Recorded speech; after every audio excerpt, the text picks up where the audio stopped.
তোমরা কোন স্কুলের ছাত্র? কোথা থেকে এসে কি খেলা খেললে? জিতলো কারা? কয় গোলে? পুরস্কার কি আছে? কাপ কি পেয়েছো? কবে দিবে? আবার খেলা কবে?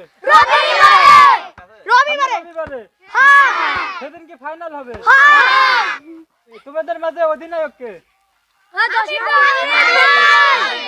কই হাবিবুল কই? কয় গোলে জিতেছো? 3 গোলে। কে কে দিয়েছে 3 গোল? স্যার পেনাল্টি আছে। পেনাল্টি হয়েছিল।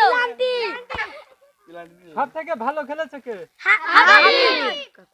এখানে আমরা দেখতে পাচ্ছি ছেলে এবং হচ্ছে নারী ফুটবল দল।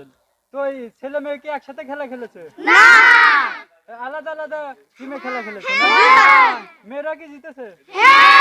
কোন স্কুলের সাথে প্রতিযোগিতা ছিল? মেয়েরা কয় গোলে এগিয়ে আছে? আর ছেলেরা 3 গোলে জিতেছে। ওকে, অনেক অনেক ধন্যবাদ। আর রবিবারে তোমাদেরকে ভালো করে ভিডিও করা হবে। ওকে, আচ্ছা।